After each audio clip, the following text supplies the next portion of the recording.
राम राम। कई बार कई लोग कुंडली पर बहुत विश्वास करते हैं, लेकिन आपके जन्म समय में एक क्षण का या एक पल का भी फर्क आ जाए, उससे पूरी कुंडली बदल जाती है। एक बहुत बड़ा राज्य था, उसमें हर वर्ष राज ज्योतिषी के लिए प्रतिस्पर्धा होती थी।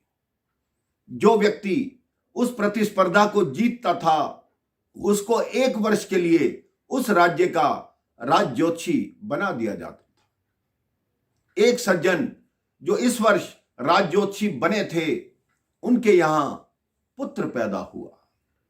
उन्होंने अपने पुत्र की कुंडली बनाई तो वो अचंभे में रह गए। उन्होंने देखा कि मेरा पुत्र बड़ा होकर मुझसे भी बड़ा राज ज्योतिषी बनेगा और मुझसे भी ज्यादा ज्ञाता होगा, ज्ञान का भंडार होगा। लेकिन जब राज ज्योतिषी बनकर उसका जुलूस निकलेगा, वो हाथी पर बैठ कर आएगा, उसी हाथी के पांव के नीचे मेरी मृत्यु लिखी है।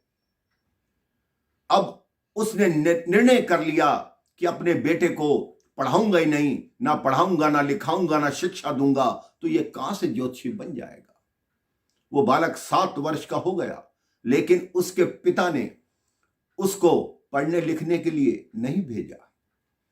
एक दिन वो अपने माता पिता के साथ छत पर खड़ा था। नीचे से जो इस वर्ष राज ज्योतिषी बने थे, उनका जुलूस निकल रहा था। बच्चा उनकी नजर चुराकर उस जुलूस के अंदर चला गया।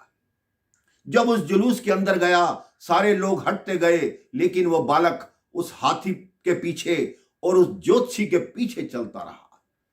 जब उस हाथी पर बैठे राज ज्योतिषी ने देखा कि कोई बालक पीछे आ रहा है, जब उसका मस्तक देखा, उसने कहा यह तो बहुत ही बड़ा राज ज्योतिषी बनेगा।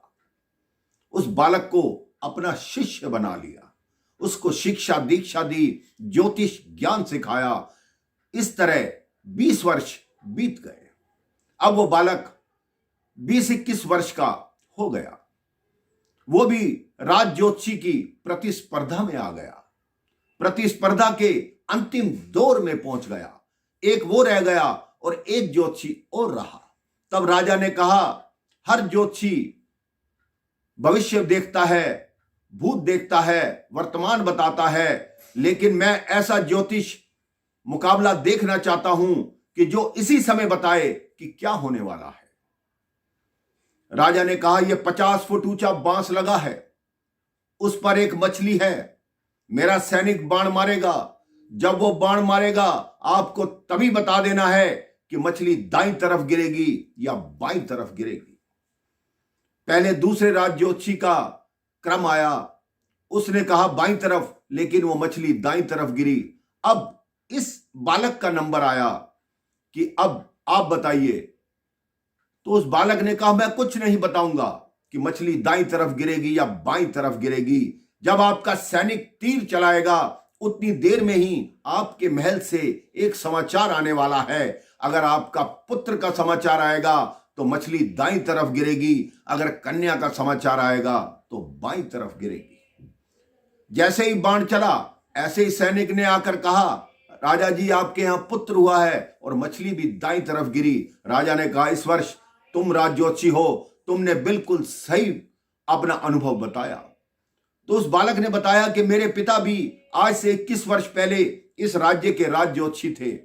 राजा ने उनका नाम पूछा। जब उस बालक ने अपने पिता का नाम बताया, तब सैनिकों को भेजा गया कि आपको राजा जी बुला रहे हैं, आपका पुत्र राज ज्योतिषी बना है। क्योंकि उसके पिता ने उसकी कुंडली बनाई थी। उसने कहा मैं नहीं जाऊंगा उसके पास। तो उस बालक ने कहा ठीक है, पिताजी नहीं आते, मैं ही पूरा जुलूस लेकर पिताजी के पास पहुंचता हूं। अब वो बालक हाथी पर सवार होकर अपने पिता को लेने आया। पिता ने कहा मैं नहीं आऊंगा तेरे साथ। कहते नहीं पिताजी, आप मेरे साथ आइए, हाथी के ऊपर बैठिए, मेरी शोभा बढ़ेगी, सारी दुनिया कहेगी कि पिता पुत्र दोनों ही राज ज्योतिषी रहे। पिता ने कहा मैं नहीं आऊंगा। पुत्र ने कहा ठीक है, मैं ऊपर आता हूं और आपको लेकर चलूंगा। लेकिन वह पिता नीचे भागे। पुत्र ने हाथी पर बैठे बैठे हाथी को उनके पीछे लगाया। थोड़ी देर बाद पिता नीचे गिरे। हाथी ने अपना पांव उठाया, पिता के सिर तक आया। पुत्र ने हाथी के पांव पर पैर रखकर नीचे उतरा, पिता को हिलाया। कहते क्या हुआ?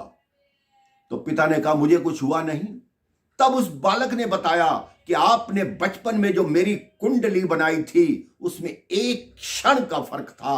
आपके सिर के ऊपर हाथी का पैर आना जरूर था, लेकिन आपकी मृत्यु नहीं होनी थी। आप इसी गलत फहमी में रहे कि मैं शायद मर जाऊंगा।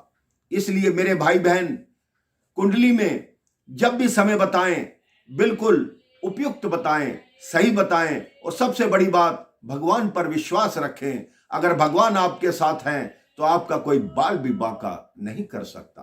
राम राम, जय श्री राम।